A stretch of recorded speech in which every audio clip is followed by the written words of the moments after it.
Hello everyone, welcome back to Awesome GK YouTube channel. Monogol আজি এই ভিডিওতে আমি Assam Direct Recruitment Grade 3 Grade 4 Assam Policeৰ যিকোনো ধৰণৰ প্ৰতিযোগিতামূলক পৰীক্ষাৰ বাবে প্ৰয়োজন হোৱা কৈ কেইটামান অতিকৈ গুৰুত্বপূৰ্ণ প্ৰশ্ন আলোচনা কৰিবলৈ ওলাইছো। এই কোৱেশ্যনসমূহ আপোনালোকৰ আগন্তুক পৰীক্ষাৰ বাবে অতিকৈ সহায়ক হ'ব পাৰে। হে ভিডিওটো শেষলৈকে ভালদৰে চাই থাকক। আজি ভিডিওৰ প্ৰথম কোৱেশ্যনটো হৈছে লক্ষ্মীনাথ বেজবৰুৱাক অসম সাহিত্য সভাই কেতিয়া ৰখৰাজ উপাধি প্ৰদান কৰিছিল? ইয়াৰ শুদ্ধ উত্তৰটো অপচন বি 1931 চনত। 1931 চনৰ 29 ডিসেম্বৰ তাৰিখে মনত ৰাখি থব 1931 চনৰ 29 ডিসেম্বৰ তাৰিখে অসম সাহিত্য সভাই লক্ষ্মীনাথ বেজবৰুৱাক ৰখৰাজ উপাধি প্ৰদান কৰিছিল। ইয়াৰ লগতে আপোনালোকে মনত ৰাখি থব ৰখৰাজ লক্ষ্মীনাথ বেজবৰুৱাৰ প্ৰথম চুটি গল্প আছিল লিটিকা। এটো আপোনালোকৰ পৰীক্ষাত প্ৰশ্ন আহিব পাৰে, সো মনত ৰাখি থব তেওঁৰ প্ৰথম চুটি গল্পটো আছিল লিটিকা। নেক্সট কোৱেশ্যনটো হৈছে ভাৰতৰ মুঠ মাটিকালিৰ কিমান শতাংশ অসমে আগুৰি আছে? ইয়াৰ শুদ্ধ উত্তৰটো অপচন ডি 2.39%। ভাৰতৰ মুঠ মাটিকালিৰ 2.39 শতাংশ অসমে আগুৰি আছে। অসম হৈছে ভাৰতৰ মাটিকালিৰ ফালৰ পৰা 16তম ৰাজ্য। নেক্সট কোৱেশ্যনটো হৈছে লক্ষ্মীনাথ বেজবৰুৱাই অসম সাহিত্য সভাৰ কোনখন অধিৱেশনত সভাপতিত্ব কৰিছিল? মনগল ইয়াৰ শুদ্ধ উত্তৰটো অপচন চি 1924 চনৰ গুৱাহাটী অধিৱেশনত। নেক্সট কোৱেশ্যনটো হৈছে কোনজন আহোম ৰজাৰ দিনত ইটাখুলি ৰণ সংঘটিত হৈছিল? ইয়াৰ শুদ্ধ উত্তৰটো অপচন ডি গদাধৰ সিংহ। 1682 চনত আহোম স্বৰ্গদেউ গদাধৰ সিংহৰ ৰাজত্বকালত ইটাখুলি ৰণ সংঘটিত হৈছিল আৰু এই ৰণ আহোম আৰু মোগলসকলৰ মাজত সংঘটিত হৈছিল। এই ইটাখুলি ৰণত আহোমসকলে জয়লাভ কৰিছিল। নেক্সট কোৱেশ্যনটো হৈছে সতী জয়মতী দিৱস কেতিয়া পালন কৰা হয়? ইয়াৰ শুদ্ধ উত্তৰটো অপচন এ 27 মাৰ্চ। 27 মাৰ্চ তাৰিখে সতী জয়মতী দিৱস পালন কৰা হয়। পিছৰ প্ৰশ্নটো হৈছে অলপতে ভাৰত আৰু কোনখন দেশৰ মাজত যোগাযোগ বৃদ্ধিৰ বাবে পেট্ৰাপলত এটা নতুন যাত্ৰী টাৰ্মিনেল ভৱন উদ্ঘাটন কৰা হৈছে? ইয়াৰ শুদ্ধ উত্তৰটো অপচন চি বাংলাদেশ। নেক্সট কোৱেশ্যনটো হৈছে ভক্তি ৰত্নাকৰ নামৰ তত্ত্বমূলক গ্ৰন্থখনৰ কাৰ ৰচনা? ইয়াৰ শুদ্ধ উত্তৰটো অপচন বি শ্ৰীমন্ত শংকৰদেৱ। ভক্তি ৰত্নাকৰ নামৰ তত্ত্বমূলক গ্ৰন্থখন শ্ৰীমন্ত শংকৰদেৱে ৰচনা কৰিছিল। পিছৰ প্ৰশ্নটো হৈছে সংবিধান এখনক পবিত্ৰ দস্তাবেজ বুলি কোনে কৈছিল? শুদ্ধ উত্তৰটো option A B R Ambedkar. Doctor Bhimrao আম্বেদকাৰে সংবিধানখনক এখন পবিত্ৰ দস্তাবেজ বুলি কৈছিল। নেক্সট কোৱেশ্যনটো হৈছে সৰ্বানন্দ সিংহক ক'ৰ ৰজা আছিল? শুদ্ধ উত্তৰটো অপচন ডি মটকসকলৰ। মনগল মটক সাম্ৰাজ্যৰ ৰজা আছিল সৰ্বানন্দ সিংহ। নেক্সট কোৱেশ্যনটো হৈছে শালস্তম্ভ বংশৰ ৰাজধানী ক'ত আছিল? শুদ্ধ উত্তৰটো অপচন ডি হাৰুপেশ্বৰ। মনগল শালস্তম্ভ বংশৰ ৰাজধানী আছিল হাৰুপেশ্বৰ। ইয়াৰ লগত মনত ৰাখি থব শালস্তম্ভ বংশৰ প্ৰতিষ্ঠাপক আছিল শালস্তম্ভ।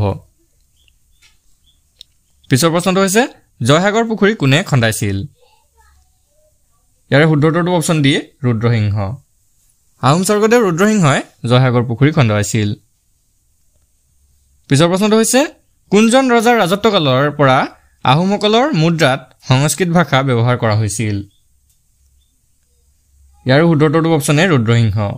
ৰুদ্ৰসিংহৰ ৰাজত্বকালৰ পৰাই আহোম মুদ্ৰাসমূহত সংস্কৃত ভাষাৰ ব্যৱহাৰ কৰা হৈছিল। পিছৰ প্ৰশ্নটো হৈছে হিন্দু ধৰ্ম গ্ৰহণ কৰা প্ৰথম আহোম ৰজা কোন আছিল? ইয়াৰ শুদ্ধ উত্তৰটো অপচন বি জয়ধ্বজ সিংহ। মনগল হিন্দু ধৰ্ম গ্ৰহণ কৰা প্ৰথম আহোম ৰজাজন আছিল জয়ধ্বজ সিংহ।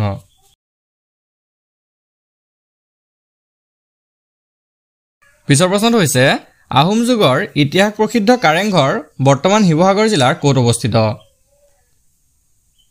কাৰেক্ট এনচাৰটো অপচন এ গড়গাঁও। আহোম যুগৰ ইতিহাস প্ৰসিদ্ধ কাৰেংঘৰটো বৰ্তমান শিৱসাগৰ জিলাৰ গড়গাঁৱত অৱস্থিত। পিছৰ প্ৰশ্নটো হৈছে কোনজন আহোম ৰজাই আৰু কেতিয়া কাৰেংঘৰ নিৰ্মাণ কৰিছিল? কাৰেক্ট এনচাৰটো অপচন ডি 1751 চনত প্ৰমত্ত সিংহই। মনোগল 1751 চনত প্ৰমত্ত সিংহই কাৰেংঘৰ নিৰ্মাণ কৰিছিল আৰু এই কাৰেংঘৰ বৰ্তমান শিৱসাগৰ জিলাত অৱস্থিত পিছৰ প্ৰশ্নটো হৈছে চুতীয়াসকলৰ শেষ ৰজা কোন আছিল খুব ইম্পৰ্টেন্ট প্ৰশ্ন হয় ইয়াৰে শুদ্ধ উত্তৰটো অপচন ডি নীতিপাল চুতীয়াসকলৰ শেষ ৰজা আছিল নীতিপাল পিছৰ প্ৰশ্নটো হৈছে আহোমসকলৰ বিবাহ প্ৰথাক কি বুলি জনা যায়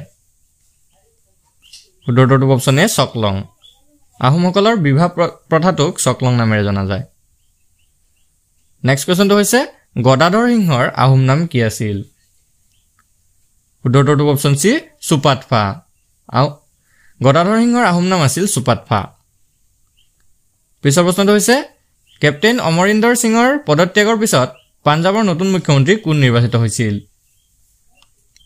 শুদ্ধ উত্তৰটো option D Charanjit Singh Channi captain Amarinder সিংহৰ পদত্যাগৰ পিছত পাঞ্জাবৰ নতুন মুখ্যমন্ত্ৰী হিচাপে নিৰ্বাচিত হৈছিল চৰণজিৎ সিং চন্নী আৰু ইয়াৰ লগতে মনত ৰাখিব বৰ্তমান পাঞ্জাবৰ নতুন মুখ্যমন্ত্ৰী হৈছে ভগৱন্ত মান পিছৰ প্ৰশ্নটো হৈছে ইণ্ডিয়া এগেইনষ্ট ইটসেল্ফ নামৰ গ্ৰন্থখনৰ লেখক কোন ইয়াৰে শুদ্ধ উত্তৰটো অপচন বি সঞ্জীৱ বৰুৱা পিছৰ প্ৰশ্নটো হৈছে কম্পিউটাৰ সাক্ষৰতা দিৱস কোন তাৰিখে পালন কৰা হয়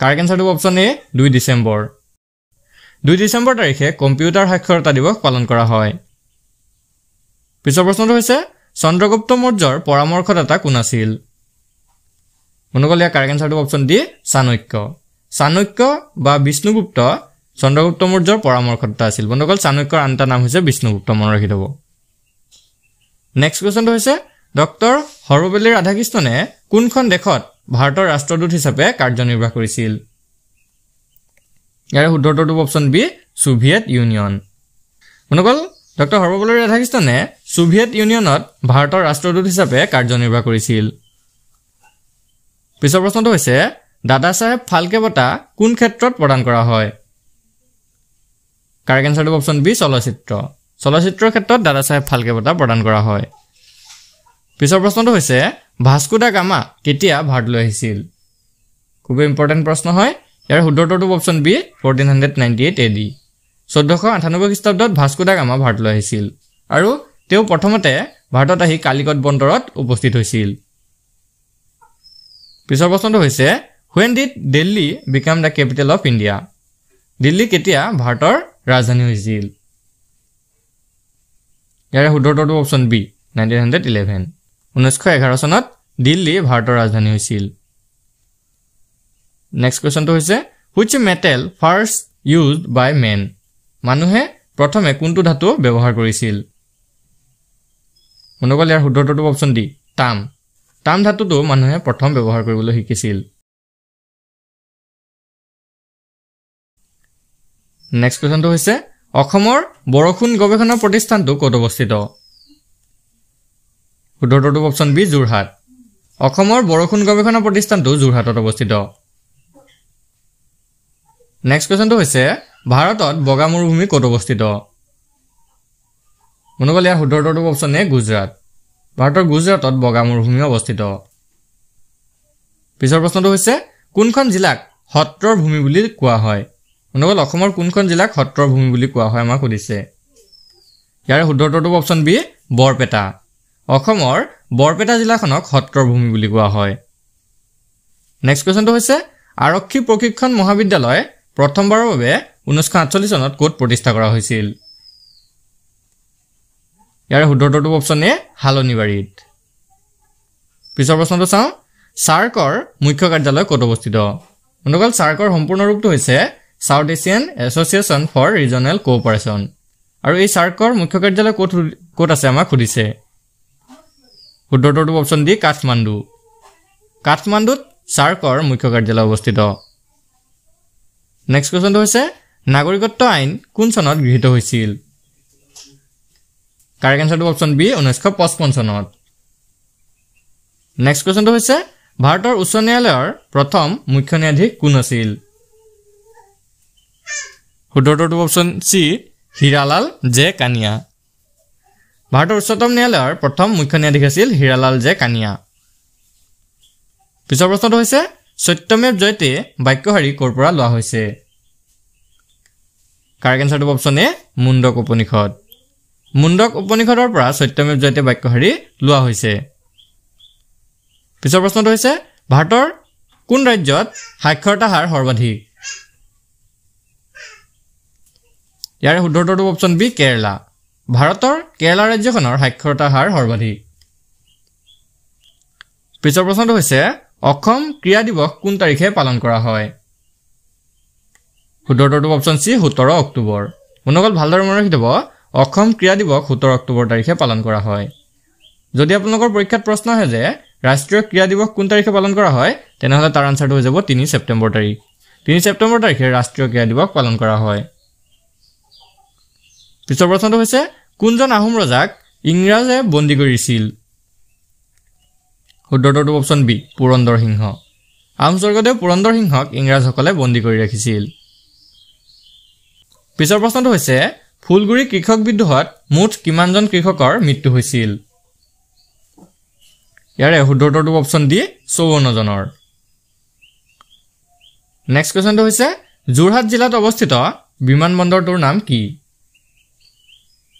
শুদ্ধটো অপচন সি ৰৰৈয়া বিমানবন্দৰ যোৰহাট জিলাত অৱস্থিত বিমানবন্দৰটো হৈছে ৰৰৈয়া বিমানবন্দৰ পিছৰ প্ৰশ্নটো হৈছে আজানপীৰৰ দৰগাহ অসমৰ ক'ত অৱস্থিত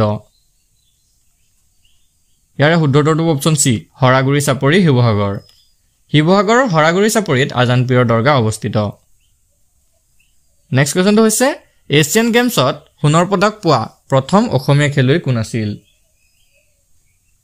মনগল ইয়াৰ কাৰেক্ট এনসাৰটো option B Bhogeswar Barua most important question হয় ভোগেশ্বৰ বৰুৱা এছিয়ান গেমছত সোণৰ পদক পোৱা প্ৰথমজন অসমীয়া ব্যক্তি আছিল নেক্সট কোৱেশ্চনটো হৈছে তলৰ কোনখন বন্যপ্ৰাণী অভয়াৰণ্য ওদালগুৰি জিলাত অৱস্থিত কাৰেক্ট এনসাৰটো অপচন বি বৰনদী বৰনদী বন্যপ্ৰাণী অভয়াৰণ্যখন ওদালগুৰি জিলাত অৱস্থিত পিছৰ প্ৰশ্নটো হৈছে গুজৰাটৰ নতুন মুখ্যমন্ত্ৰী কোন নিৰ্বাচিত হৈছে ইয়াৰ কাৰেক্ট এনসাৰটো option B Bhupendra Patel next কোৱেশ্চনটো হৈছে অজগৰ কোনগৰাকী অসমীয়া সাহিত্যিকৰ ছদ্মনাম মনগল মোষ্ট ইম্পৰ্টেন্ট কোৱেশ্চন হয় ইয়াৰে শুদ্ধটো অপচন সি সৈয়দ আব্দুল মালিক অজগৰ হৈছে সৈয়দ আব্দুল মালিকৰ ছদ্মনাম নেক্সট কোৱেশ্চনটো হৈছে ফেৰেংদাও নামৰ উপন্যাসখনৰ লেখক কোন শুদ্ধটো অপচন বি মেদিনী চৌধুৰী ফেৰেংদাও নামৰ উপন্যাসখন মেদিনী চৌধুৰীয়ে ৰচনা কৰিছিল পিছৰ প্ৰশ্নটো হৈছে তলৰ কোনখন ৰাজ্যক 1963 চনত অসমৰ পৰা পৃথক কৰা হৈছিল ইয়াৰে শুদ্ধটো অপচন সি নাগালেণ্ড 1963 চনত নাগালেণ্ড ৰাজ্যখনক অসমৰ পৰা পৃথক কৰা হৈছিল নেক্সট কোৱেশ্চনটো হৈছে ভাৰতৰ কোনখন ৰাজ্যত হৰ্ণবিল উৎসৱ বা হৰ্ণবিল মহোৎসৱটো উদযাপন কৰা হয় ইয়াৰে শুদ্ধটো অপচন বি নাগালেণ্ড মনগল হৰ্ণবিল মহোৎসৱটো নাগালেণ্ড ৰাজ্যত পালন কৰা হয় নেক্সট কোৱেশ্চনটো হৈছে গুমৰাগ কি মনগল গুমৰাগ হৈছে এক প্ৰকাৰৰ নৃত্য কাৰেক্ট এনসাৰটো হ'ব অপচন এ নৃত্য এই গুমৰাগ নৃত্যটো মিচিং জনগোষ্ঠীৰ লোকসকলে পৰিৱেশন কৰে নেক্সট কোৱেশ্চনটো হৈছে অসমক কোন নদীৰ দেশ বুলি কোৱা হয় শুদ্ধটো অপচন ডি ৰঙা নদী অসমক ৰঙা নদীৰ দেশ বুলি কোৱা হয় পিছৰ প্ৰশ্নটো হৈছে অসমক কোন পাহাৰৰ দেশ বুলি কোৱা হয় ইয়াৰ শুদ্ধটো অপচন এ নীলা পাহাৰ অসমক নীলা পাহাৰৰ দেশ বুলি কোৱা হয় নেক্সট কোৱেশ্চনটো হৈছে অসমৰ কোন জিলাত 12 চহৰীয়া ভাওনা অনুষ্ঠিত হয় মনগল ইয়াৰ কাৰেক্ট এনসাৰটো অপচন সি শোণিতপুৰ অসমৰ শোণিতপুৰ জিলাত 12 চহৰীয়া ভাওনা অনুষ্ঠিত হয় পিছৰ প্ৰশ্নটো হৈছে 12 চহৰীয়া ভাওনা কিমান বছৰৰ মূৰে মূৰে অনুষ্ঠিত হয় ইয়াৰ শুদ্ধটো অপচন ডি 5 বছৰ 5 বছৰৰ মূৰে মূৰে 12 চহৰীয়া ভাওনা অনুষ্ঠিত হয় পিছৰ প্ৰশ্নটো হৈছে ভক্তি ৰত্নাৱলী নামৰ তত্ত্বমূলক গ্ৰন্থখনৰ কাৰ ৰচনা কাৰেক্ট এনসাৰটো অপচন বি শ্ৰী মাধৱদেৱে ভক্তি ৰত্নাৱলী নামৰ তত্ত্বমূলক গ্ৰন্থখন ৰচনা কৰিছিল পিছৰ প্ৰশ্নটো হৈছে বিজয় হাজাৰে ট্ৰফি কোনটো খেলৰ লগত জড়িত ইয়াৰ শুদ্ধটো অপচন বি ক্ৰিকেট বিজয় হাজাৰে ট্ৰফিটো ক্ৰিকেট খেলৰ সৈতে জড়িত নেক্সট কোৱেশ্চনটো হৈছে পাঞ্জাবৰ নতুন ৰাজ্যপাল হিচাপে কাক নিযুক্তি দিয়া হৈছে ইয়াৰে শুদ্ধটো অপচন সি বানৱাৰীলাল পুৰোহিত পাঞ্জাবৰ নতুন ৰাজ্যপাল হিচাপে বানৱাৰীলাল পুৰোহিতক নিযুক্তি দিয়া হৈছে নেক্সট কোৱেশ্চনটো হৈছে লোকসভা কোনে ভংগ কৰিব পাৰে অনুকল ইয়াৰে শুদ্ধটো অপচন ডি মন্ত্ৰী পৰিষদৰ পৰামৰ্শ মৰ্মে ৰাষ্ট্ৰপতিয়ে নেক্সট কোৱেশ্চনটো হৈছে দেশৰ বিত্তীয় বিল কোনখন সদনত উত্থাপন কৰিব পাৰি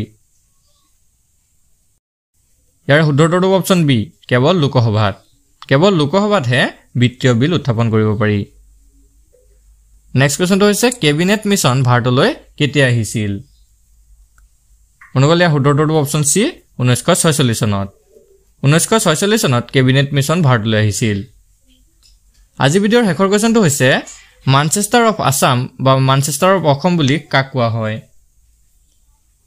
ইয়াৰে শুদ্ধটো অপচন এ শুৱালকুছিক অসমৰ মানচেষ্টাৰ বুলি কোৱা হয় আজি ভিডিঅ'টো আপোনালোকৰ বাবে ইনফৰমেটিভ হলে ভিডিঅ'টো এটা লাইক কৰি দিব আৰু এনে ধৰণৰ ডেইলি ভিডিঅ'সমূহ পাবলৈ আমাৰ চেনেলটো সাবস্ক্ৰাইব কৰি দিব আৰু বন্ধু বান্ধৱীৰ সৈতে শ্বেয়াৰ কৰি দিব ধন্যবাদ